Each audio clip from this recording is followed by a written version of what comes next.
સુરતના સચિન પલસાના માર્ગ પર દોડતા આઈસર ટેમ્પોમાં અચાનક ભીષણ આગ લાગતા અફરાતફરીનો માહોલ સર્જાયો હતો. ફાયર બ્રિગેડે ભારે જહેમત બાદ આગ પર કાબુ મેળવ્યો, જ્યારે સદનસીબે ઘટનામાં કોઈ જાનહાનિ થઈ ન હતી.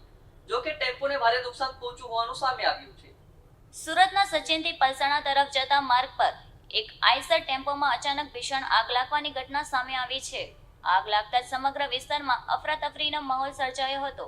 મળતી માહિતી મુજબ રસ્તા પરથી પસાર થઈ રહેલા આઈસર ટેમ્પોમાં અચાનક ધુમાડો નીકળવા લાગ્યો હતો. જોતજોતમાં આગે વિકરાળ સ્વરૂપ ધારણ કરતા આખો ટેમ્પો આગની ઝપેટમાં આવી ગયો હતો. આગની જ્વાળાઓ અને ધુમાડાના ગોટે ગોટા દૂર સુધી દેખાતા વાહન ચાલકોમાં પણ ભયનો માહોલ ફેલાયો હતો. ઘટનાના કારણે માર્ગ પર થોડા સમય માટે ટ્રાફિકની સમસ્યા પણ સર્જાઈ હતી. ઘટનાની જાણ થતાં જ ફાયર બ્રિગેડની ટીમ તાત્કાલિક ઘટના સ્થળે દોડી આવી હતી.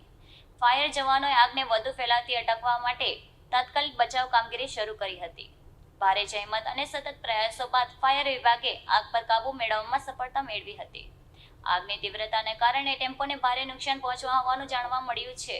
સદનસીબે ઘટનામાં કોઈ જાનહાનિ કે ઈજાના અહેવાલ સામે આવ્યા નથી.